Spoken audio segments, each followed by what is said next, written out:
Page 50, Ubi Caritas Day, something to Amor or something or other. I don't speak that language. I ain't going to try. You speak the language, that's fine. More power to you. Has something to do with love, I reckon. It's a love song, I suppose. It's not the point. The point is it's choral reading. It's a choral score for 2 parts. It is not piano music. It's choral music. It's a duet. Or a group. It could be a group of people where one part of them are singing one part and the others are singing the other part. I don't care. The challenge here is you need to play it on the piano. So sometimes the notes get in the way and things happen, because if it's all ladies doing it, then they're all going to be singing these notes. And sometimes it's like in the first measure, in the third beat, well, the bottom comes in here, and while the top is playing that. So sometimes the parts overlap. And you have to keep all that mess straight in your head and play all the notes for them so they know which notes they're supposed to be following, so they can get confused too, I guess. I don't know. So the figuring it all, it depends on who's doing what. And it may not be where one hand plays all the notes in a particular staff. You may have to share them and work it out. It's here, and then you can cross over. See, it's here.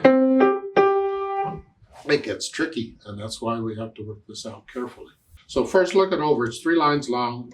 You got two staves here, treble in both, treble clef. No sharps or flats. We're ending on a C, and we're probably in C major. It doesn't really matter here. It's just play the notes and hope for the best. Have 4/4 time signature, and you can play each part one at a time first.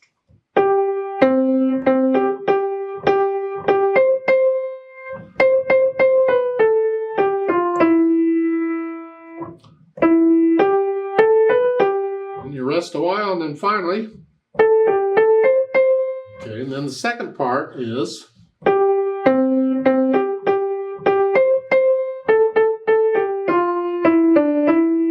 rest for a while, and last line.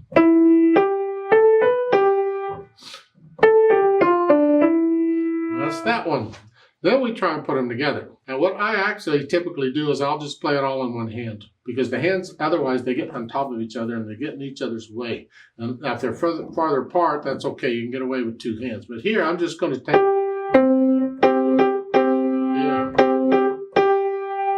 here.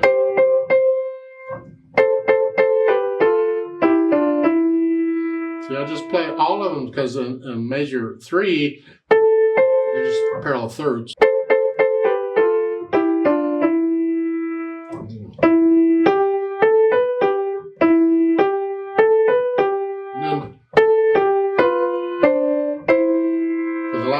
Let's take the last 2 measures. You hear those same notes in both stabs. Now we have the third. And then here. Yeah. So I find it easier when the notes are close together to just use one hand. You can use either hand, doesn't matter. Now, if let's say you have women singing the top part and men singing the second, or men singing the top part and women singing the second. That gets tricky. Well, let's pretend it's women singing the top part and some tenors or men singing the second. Tenors can read this. So in that case, you may come down here for the second one.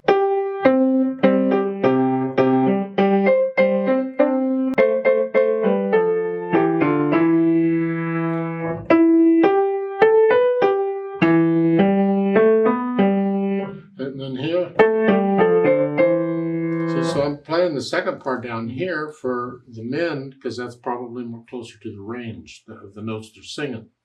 I'm trying to stay in the piano about where they are. You need to be prepared for whoever you got. It could be anybody. But it's just better if the men are singing here to play it here and not here. Some of the men will try and then they should be down here. Okay. And that's basically accompanying. I'm assuming when you get something like this, you're not just accompanying them. I mean, you can play this during the rehearsals, but then whenever you actually get it in a performance, they're probably going to do it a cappella. They would know it. There wouldn't be any accompaniment. But the point is, when you're rehearsing this, if you're also conducting them, there's not a teacher, somebody doing it for you, if you're doing it yourself, you got to know these parts really well. Both parts. You should be able to sing both parts and play both parts. So when they're singing, you can focus more on what they're doing, not on what you're doing. And you don't want to be playing wrong notes because it can mess them up more if they're already messed up. Just don't. So you got to be prepared for your situation on this kind of thing as to what's happening in the room. Who else is there? Why are you there? What it's for, and the whole bit. Just know this part well, and if you're singing, know the words also. Be able to sing it. Wouldn't hurt to be able to sing it yourself anyway, but my singing days are pretty much behind me. I take no interest in it, so whatever. When I was in college, yes, I would be able to sing this, either part, down here, of course, and I would know it well enough. You know, when I used to teach a million years ago, I would know it well enough to be able to, because you got to work with the singers one part at a time. And what I used to do, because I didn't want half of them doing nothing while the other half I was working with them, is I would have all of them sing each part. If I'm working just one part at a time, I'd have the whole group sing that. And then I'd have the whole group sing the second part. And then we'd split it up and have each group singing their own part.